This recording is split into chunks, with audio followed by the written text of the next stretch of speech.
Not too resonant. We'll do that once more. A little clanky.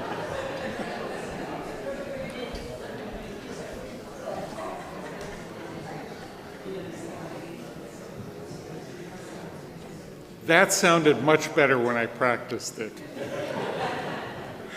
Good morning and welcome to Mainline. You can tell it's my very first time. So let's do that once more too. Good morning. Good morning. And welcome to Mainline Unitarian Church. I'm Lloyd Cole, a member of our Board of Trustees.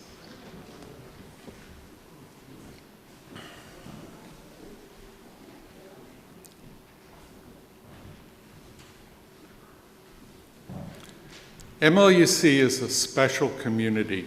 There's always a lot going on here, and in a moment we'll talk about how to keep track of things. But for now, a special welcome to those joining us online, to those who are visiting today, and also to those who may still feel a bit new here. Please join us after the service for refreshments across the hall and for conversation throughout this floor. So, to see what is going on, please consult the events list on the back of your order of service. Visit our website at mluc.org or subscribe to our weekly email newsletter, Happenings. Today's worship will be led by Dawn Star Sarah Sporchelt, our Director of Lifespan Faith Development, with worship associate Maureen McCarthy, and music by our music director David Brown, Jody Brown on piano, and featuring Liz and Carl Blygan on vocals and guitar. Thanks as always to our terrific tech and media team, and to the greeters and ushers. Now, please silence your electronic devices and join me in reaffirming our mission statement. Together, we transform lives through love, service, and our welcoming faith. We were here, he was on crutches, but he is not healed, but much better and can get off the crutches, so. Pro tip, don't break your leg while running down a mountain.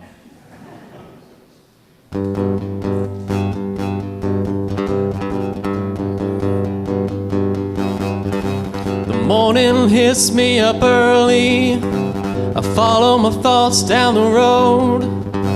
I take what I find. I keep my pockets lined, looking for gifts from the crows. They follow me all through the branches. They call out the signs of warning. They gather and off they go.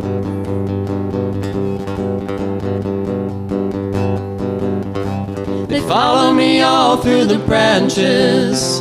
They call out the signs of warning. They gather and off they go. But I don't wanna be all alone, all alone. All alone, all alone. All alone, all alone. All alone, all alone. Shining on the way home, I found a gift from the crows.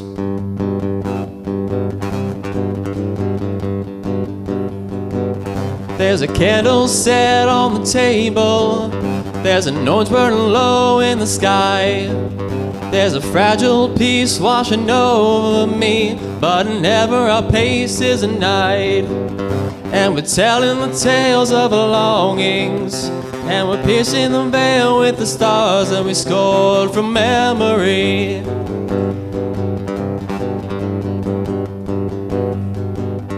And we're telling the tales of our longings, and we're piercing the veil with the stars that we scored from memory.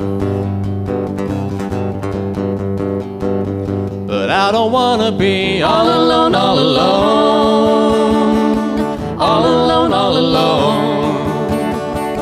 all alone, all alone, all alone, all alone.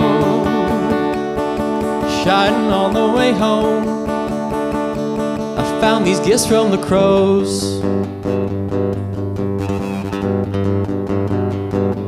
I keep my pockets lined, shining for me all the way home.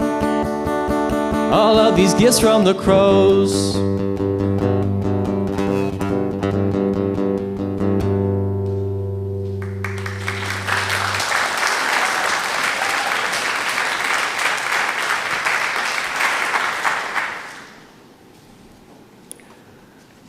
Our chalice lighting today is adapted from Rest is Resistance by Tricia Hersey. Resting our bodies and minds is a form of reverence. When we honor our bodies via rest, we are connecting to the deepest parts of ourselves. We are freedom making. What stories are we holding deep inside that are untold and uncovered because we are too exhausted?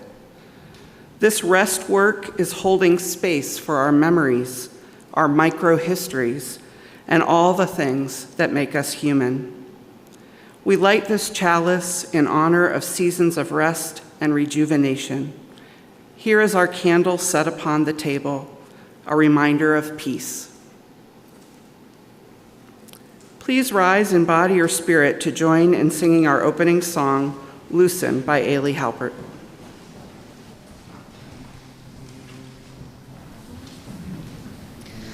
Loosen, loosen, baby, you don't have to carry the weight of the world in your muscles and bones. Let go, let go, let go. Loosen, loosen, baby, you don't have to carry the weight of the world in your muscles and bones. Let go, let go, let go. Holy breath and holy name, will you ease this pain? Holy breath and holy name, will you ease this pain? Loosen, loosen, baby, you don't have to carry the weight of the world in your muscles and bones. Let go, let go, let go. Loosen, loosen, baby, and you don't have to carry the weight of the world in your muscles and bones. Let go, let go, let go.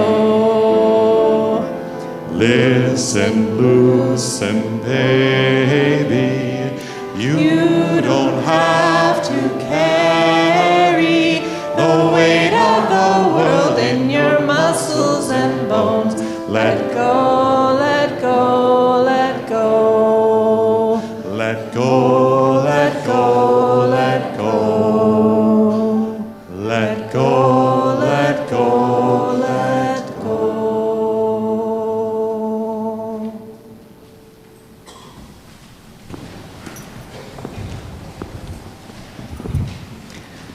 I would like to invite anybody who would like to come forward for the Time for Elijahs today, because I have some things that I'm going to show you. So if you would like to see and touch the things, you are welcome to come up here with me.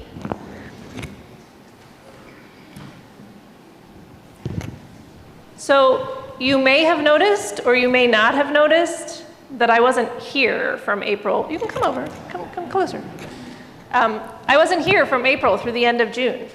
You guys can sit down if you want, you don't have to stand up. So do you know why that was? I was on sabbatical. So that's a word, and everybody's like, what? So does anybody know what sabbatical means? What it is? Okay, so it's kind of like a vacation, but it's not. The word sabbatical comes from the same root as the word Sabbath, which means a day of rest. And so a sabbatical is a longer period of rest. And mine was 3 months. So it meant I didn't come to work. I didn't do any work for church for 3 months. So there are different kinds of rest. And we have some cute capybaras to show us the different kinds of rest. And I got some of all of these kinds of rest. You can see it up there, Luna. Yeah. I will say I'm really not very good at the don't do anything kinds of rest. So I did a bunch of things. And I'm going to tell you about some of them. So I read a lot. I actually always read a lot, but I had more time on my sabbatical to sort of sink into what I was reading. And these are all pretty much grown-up books, although there might be a picture book or two in there.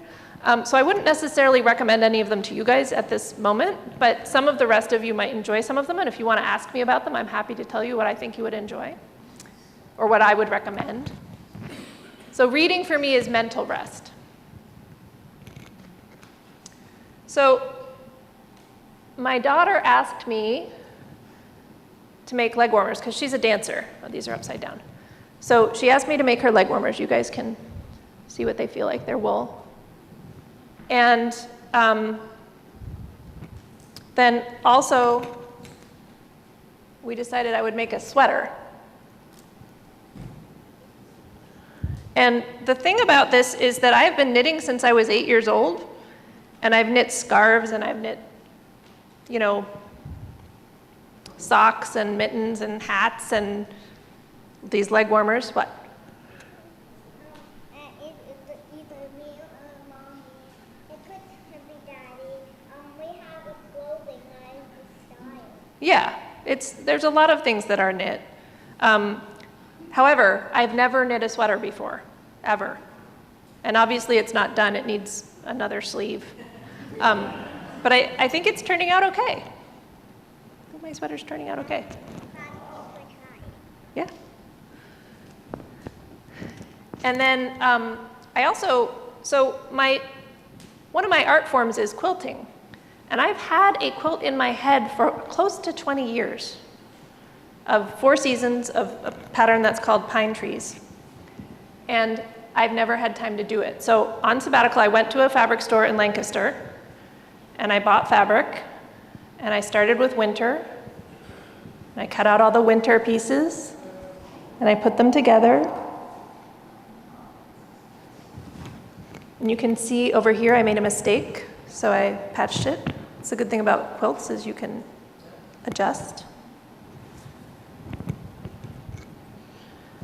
And then I also cut out spring, but I haven't finished sewing them together. So here's the spring pieces. You can look at them if you like and see what the colors are going to be like in spring. Yeah, I have little Easter eggs in the quilt. Each of my kids has a name that is a real thing. And so my spring baby, I have 4 kids and they were born in 4 seasons. So my spring baby's name is Robin, so I have Robin in spring. And there's a wolf up here. Anyway, and then I haven't done anything with summer or fall yet, so I've still got all of these fabrics ready to cut out. Yes, Luna? Is any of the names Autumn? No, none of their names are Autumn. I did have a cousin named Autumn when I was growing up, though. I haven't been in touch with her for a long time because she was a step cousin who then we kind of lost touch, but anyway, there we go. So that was a form of creative rest for me. And then one way that I am able to let my body rest, other than reading, which is kind of a sitting down kind of activity, is doing something that I can do sitting down. And so one of the things that I did is some work. That is not the right slide. There we go. We're getting to that one.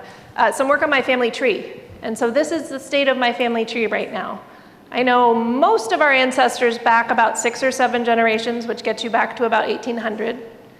And it's hard to go further, it's harder to go further back than that because of the way the census was done. They stopped recording, or they only started recording everybody's names in about 1850. And before that, it's very hard to figure out connections and correct names and all of that.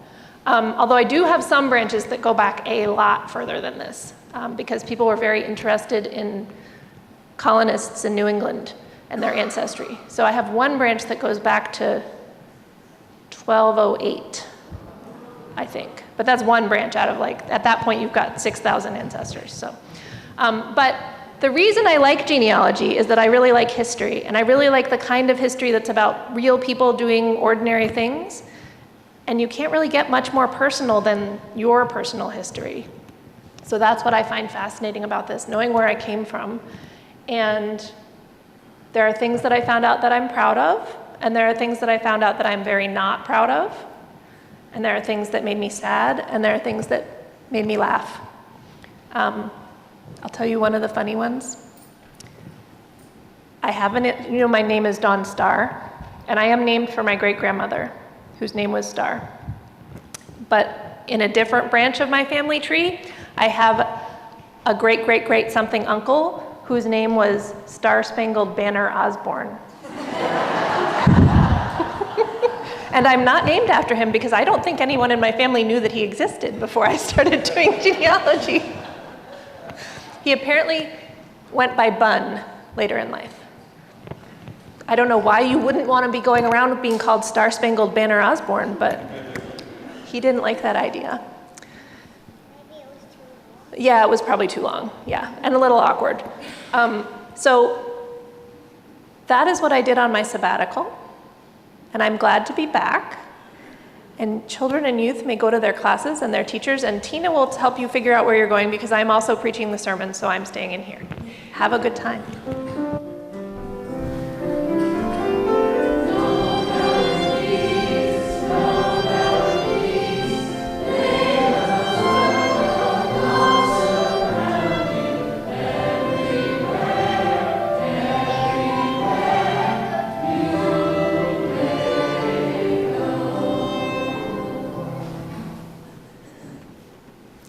Each month, we donate half of our offering to a worthy organization in need. The recipient of MLUC's July offering outreach is the Family Promise of Montgomery County, a nonprofit organization that has been serving vulnerable families in Montgomery County and the Main Line who are experiencing poverty, homelessness, and hunger for more than 40 years.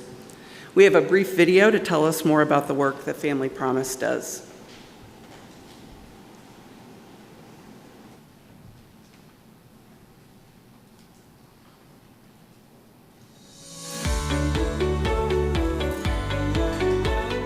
Family Promise Montco, PA has made a commitment to addressing homelessness and hunger in Montgomery County, and we do everything we can every day to honor that commitment.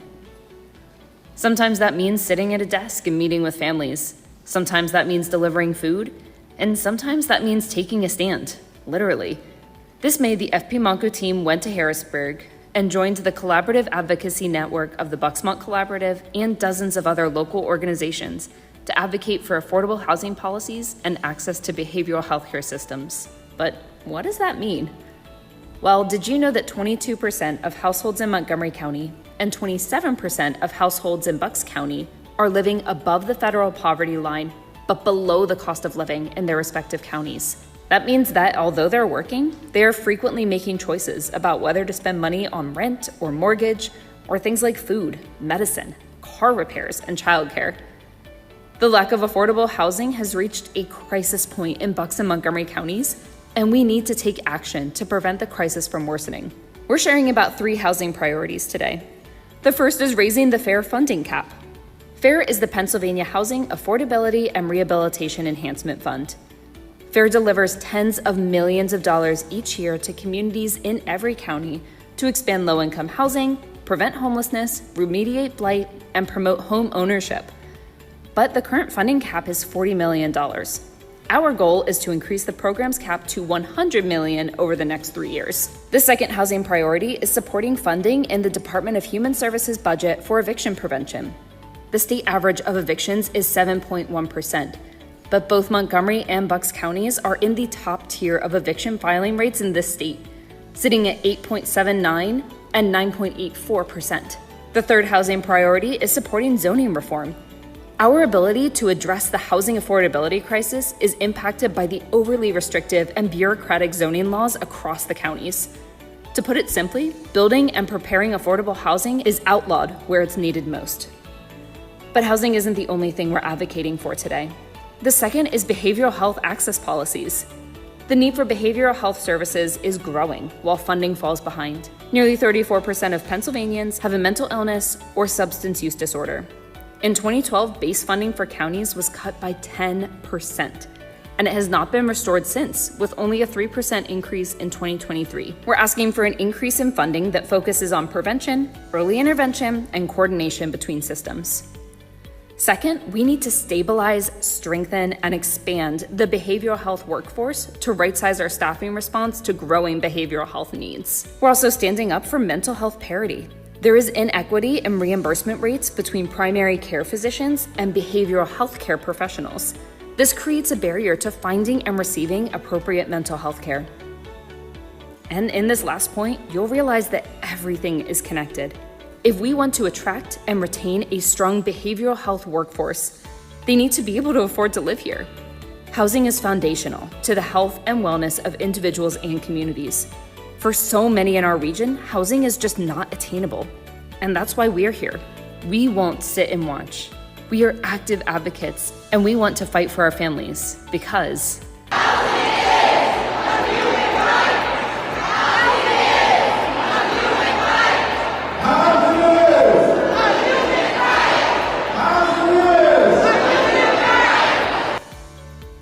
we hope that you will join us as we continue to address homelessness and hunger, one family at a time.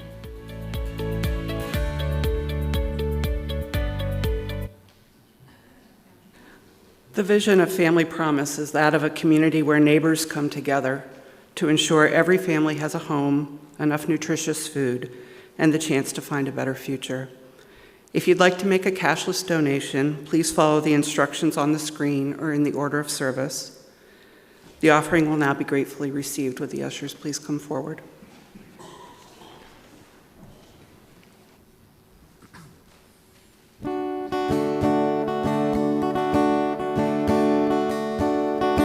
I see you found a box of my things, infantry's tanks and smoldering airplane wings. These old pictures are cool, tell me some stories. Was it like the old war movies? Sit down, son, let me fill you in. Where to begin? Let's start with the end. This black and white photo don't capture the skin. From the flash of a gun to a soldier who's done. Trust me, grandson, the war was in color. From shipyard to sea, from factory to sky, from a rivet to rifle, from boot camp to battle cry. I wore the mask up high on a daylight run that held my face in its clammy hand. Crawled over coconut logs and corpses in the coral sand. Where to begin? Let's start with the end. This black and white photo don't capture the skin. From the shock of a shell to the memory of smell. If red is for hell, the war was in color. I held the canvas bag over the railing, the dead released with the ship still sailing out of our hands and into the swallowing sea. I felt the crossfire stitching up soldiers into a blanket of dead. And as the night grows colder, in a window back home, a blue star is traded for gold. Where to begin? Let's start with the end. This black and white photo don't capture the skin. When metal is churned and bodies are burned, victory earned. The war was in color. Now I lay in my grave at age 21, long before you were born, before I bore a son. What good did it do? Well, hopefully for you, a world without war, a life full of color. Where to begin? Let's start with the end. This black and white photo never captured my skin. Once it was torn from an enemy thorn, straight through the core. The war was in color. Where to begin? Let's start with the end. This black and white photo never captured my skin. From the flash of a gun to a soldier who's done. Trust me, grandson, the war was in color. Trust me, grandson, the war was in color.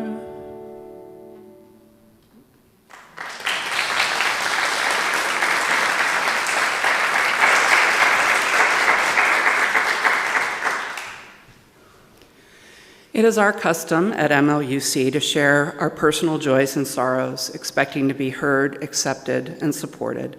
Candles of Community is our ritual of personal sharing and support. After each candle is lit, please join me in saying, "We hold you in our hearts." Ron Rose asks for your positive thoughts for his brother David, who lives in Seattle and is scheduled for back surgery on Monday. David has a tumor on his spine which has dislocated one of his vertebrae, so this is a very serious surgery. For Ron and David, we hold you in our hearts. Marilee's great niece had a baby last week. Margaret and her wife Jess welcomed Jonas Harvey Lane. For Marilee, Margaret, Jess, and Jonas, we hold you in our hearts. Lastly, we light a candle for all those unspoken thoughts and concerns held in our hearts that may be too deep for words. We hold you in our hearts.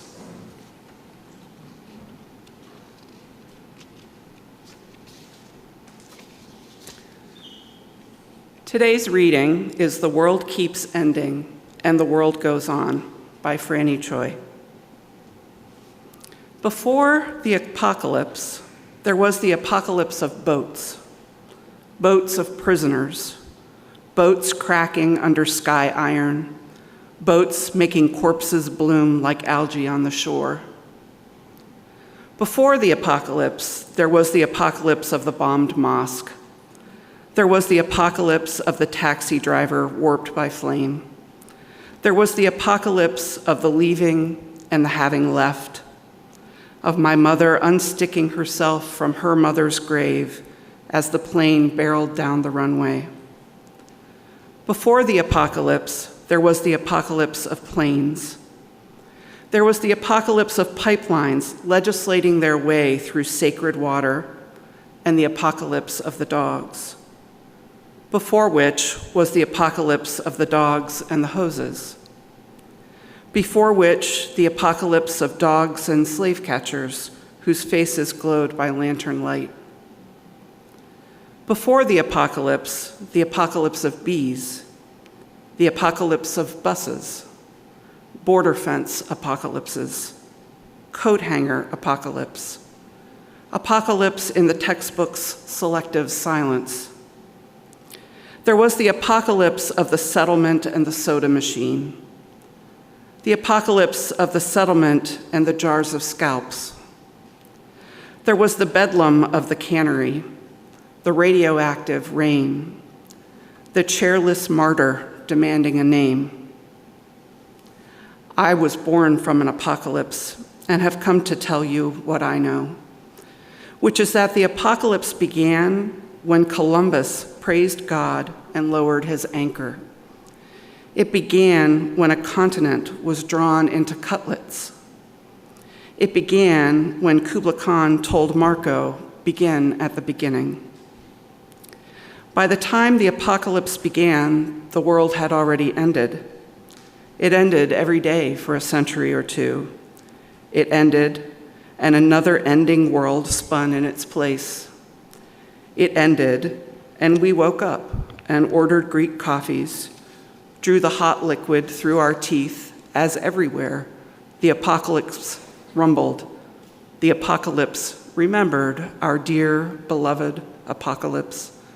It drifted slowly from the trees all around us, so loud we stopped hearing it.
I imagine you may be wondering why I'm talking about apocalypse and what it has to do with my sabbatical.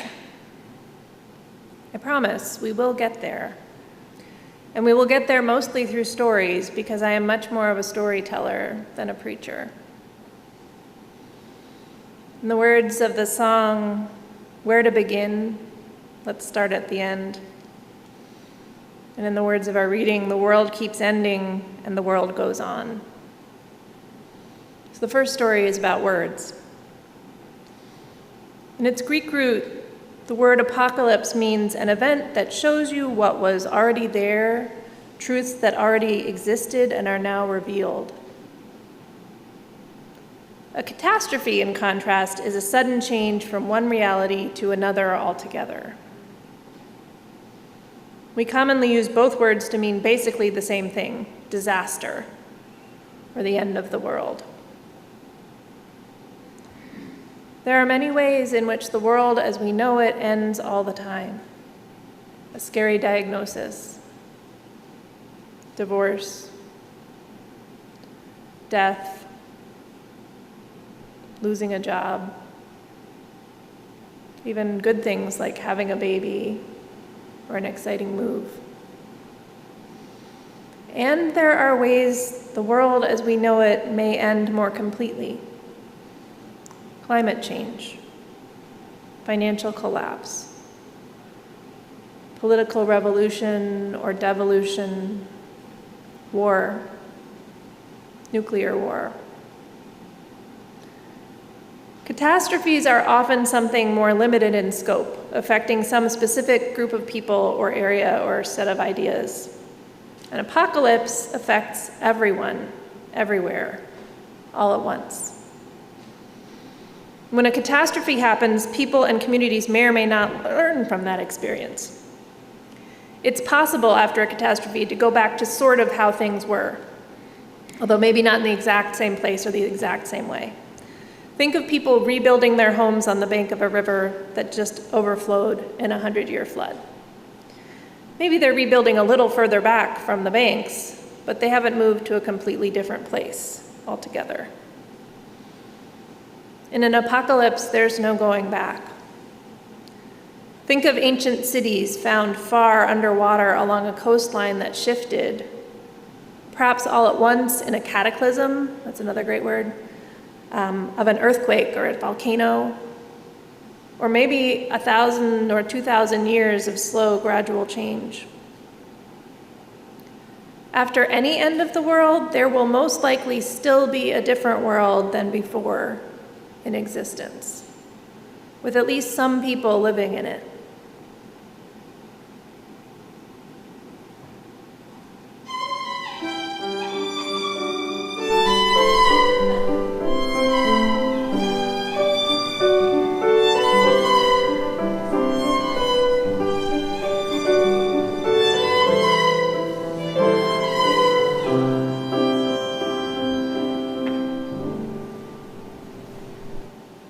There are many writers, scientists, philosophers, theologians, academic and popular, who've written and thought about the apocalypse and all of its synonyms. One I see a lot lately is collapse. I haven't read them all. So the ideas and questions and thoughts that I'm going to share today are not in any way a comprehensive review of the literature. They're just mine, with reference to a few authors I've had the time to read. So that brings me to my second story, COVID. In the first weeks of COVID in early 2020, I called up my dad, who is obviously older than I am and has lived through more things than I have. And I asked him if he thought that COVID was the biggest news story he'd ever lived through, or if there were other things, like maybe 9/11, that had been more important. He said yes, COVID was definitely the biggest because it was affecting everyone, everywhere on the planet, all at once. He didn't use these terms, but 9/11 was, as I've defined the term, a catastrophe. I would argue that COVID was part or the beginning of an apocalypse. There was no going back from COVID. Change was unavoidable.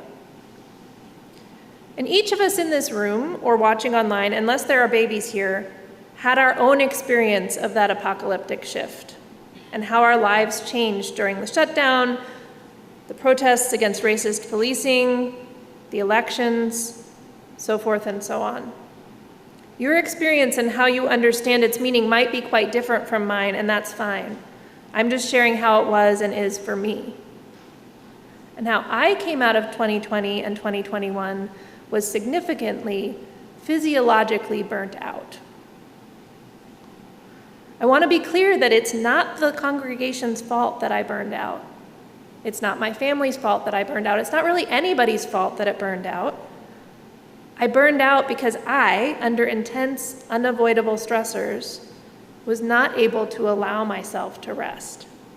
Not because you, individually or as a group, wouldn't let me rest. In fact, you told me to rest regularly. But by late 2022, it was clear to me that I had to rest, or I would start dropping balls that I could not afford to drop. So I took an emergency 1-month sabbatical from my work with you in January of 2023. And on that sabbatical, I did literally nothing because I couldn't do anything. I couldn't craft, I couldn't make art, I didn't start any projects, I didn't read anything that required any mental effort at all. If I had, for example, read Rest is Resistance, which I did on this sabbatical, I would have recognized myself in these words from Tricia Hersey. When you are exhausted, you lack clarity and the ability to see deeply. Your intuition and imagination are stifled by a culture of overworking and disconnection. You must be open to go deep into those cracks, to examine and to understand. It may take years to fully crack open, and it will be a lifetime of practice, care, and creativity. It's your life, body, and community. Therefore, it is yours to hold, protect, love, and care for. One thing that I did grasp during that emergency sabbatical was that a big part of what I was struggling with was grief. We think of grief as happening to us when someone dies. But grief can also happen as a normal human, emotional, and spiritual response to any kind of loss. And for me, especially in my work here at church, COVID brought a lot of loss. I realized that I felt angry and sad way more often than made any sense based on what was happening in the moment when I was working at church alone or with you all after we came back to in-person worship and learning. Naming that feeling as grief helped me a lot. In one of the other books I read on this sabbatical, Holding Change, Adrienne Marie Brown says, "As we seek to breathe a new world into being an effective change maker demands the right and power to feel our losses rather than escape them. We must give our grieving bodies what they need, individually and collectively."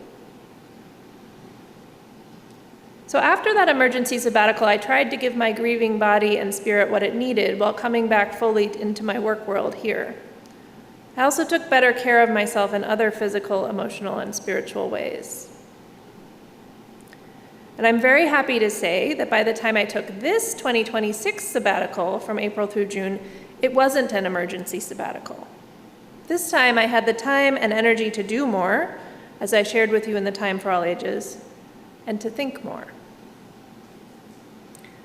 Which brings me to my third story, Apocalypse. On a family reunion camping trip after that first sabbatical and before this one, my brother-in-law asked me something like, "Do you think it's possible for us to change enough things to stop climate change?" Do you think it's possible for us to change enough things to stop climate change? And the answer that came out of my mouth was no. I was surprised by that. I wasn't expecting that no to come out of my mouth in response to that question, but it was a true no. I do not, in fact, believe that we, collectively humanity, can stop the changes we have set in motion on our planet or in our global political and economic systems. Or maybe we could, but I don't believe that we, humanity, will do so. We tend to try not to say that no out loud in our Unitarian Universalist spaces. It sounds so final. It sounds hopeless. I'm sure some of you disagree with me and believe that it is possible to reverse climate change and that humanity will in fact do that. And I respect that. But I'm talking today about what seems to be true to me. And either way, I want you to listen to me. That no is not hopeless. I thought about that conversation and that no a lot on this sabbatical. Audrey Marie Brown writes, "We must deal in reality. It is nearly impossible for people to build trust over time if they cannot name and face what is actually happening. If we don't fully understand where we have come from, what created us, and where we are, then we are building our future on quicksand. By building a shared analysis of what is real, you create more possibilities for the things the group can actually do."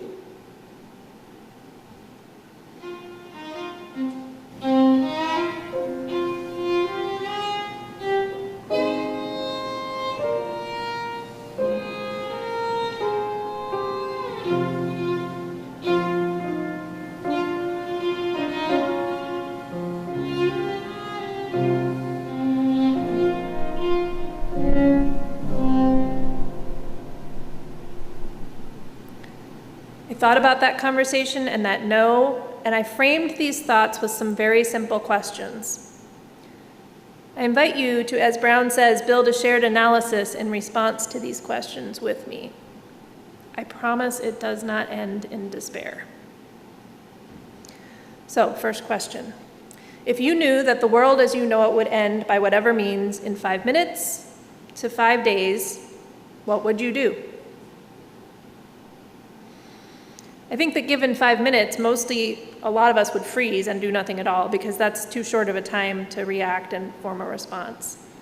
But given 5 days, I believe most people know what they would do. We would tell our loved ones how much we love them. We don't have to wait. We can tell people we love them every day, today, right now. Take a moment. Tell someone sitting next to you that you love them. Or close your eyes and take a deep breath and send a loving thought to someone who is important to you. I'm serious. You can take out your phone and text somebody if you want to. It won't upset me. This is hope, not despair. Next question. If you knew that the world as you know it would end by whatever means in 5 months, what would you do? In a way, this is what I did on my sabbatical. It wasn't that the world was going to end, but I had a specific amount of time available and I had to make choices about what to do in it. And I think many of us, if we knew we had 5 months left, would pour ourselves out into the people and things that we love. We might mend relationships or break out of ruts to seek new adventures with the time we had left. In fact, I've found that this can be a helpful thing to imagine at times when I feel stuck. This, whatever is difficult right now, doesn't have to be forever, because what if there isn't forever? What if there's just now? This is hope, not despair. Next question. If you knew that the world as you know it would end by whatever means in 5 years, what would you do? That's probably where you would have to make some harder decisions. In 5 years, you could try to maximize your personal chances of surviving whatever's coming, or your children or your grandchildren's chances. Some of us would be able to stockpile and prep quite a lot, while others of us might struggle to put anything aside because we are already struggling financially, physically, mentally, or spiritually. The most important preparation, I believe, would be building trust with our neighbors. What we have, they may need, and when we are in need, they may have something to give. This is hope, not despair. Final question. If you knew that the world as you know it would end by whatever means in 50 years, what would you do? If I knew that we had 50 years left before a complete apocalypse, I would try to work with others, with you, to change things, to make it so that as many people as possible would survive in the different world to come. And I believe that most of you in this room or watching online would also make that choice if you knew that it was available to you. In many ways, I see you looking for ways to make that choice. Asking this question, what would you do if you knew the world was going to end, is not a question of despair. It is a question of hope. Because I think it is very likely that the world as we know it will end in some way or another between 5 years to 50 years. Maybe it will be longer, maybe even 500 years. But the world as it currently operates is not, in my opinion, truly sustainable in the mid to long term.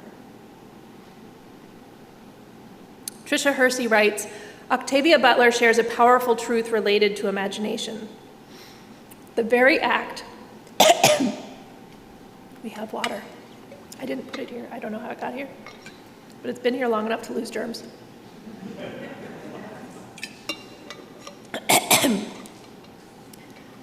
The very act of trying to look ahead to discern possibilities is an act of hope.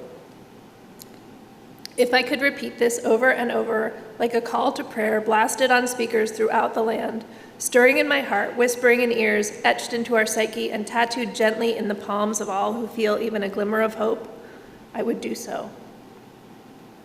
Please repeat after me. The very act of trying. To look ahead to discern possibilities. Is an act of hope.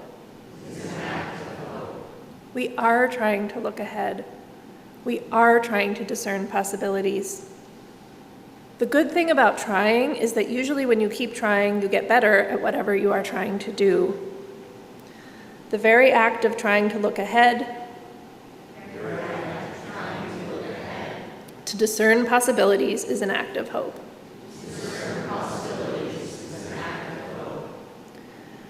I invite you to keep trying to figure out what we can do.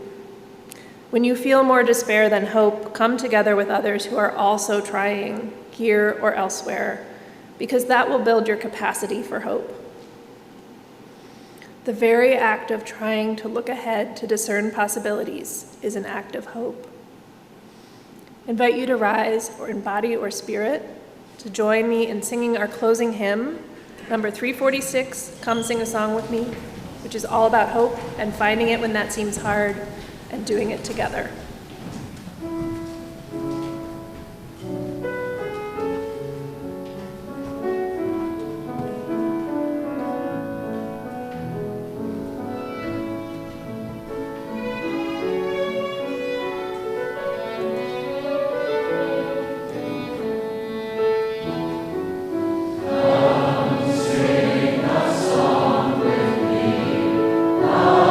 Sing a song with me.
In the words of Tricia Hersey, we imagine by being in community.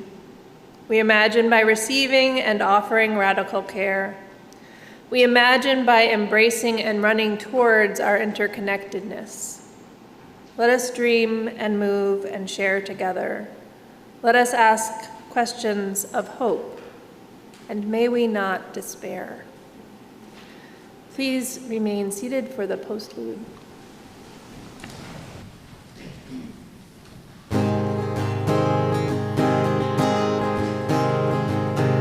Holiday quiet on these streets, except for some stubborn leaves that didn't fall with the fall, and now they clatter in vain. Holiday sky, midnight clear, wind is high, hard to steer.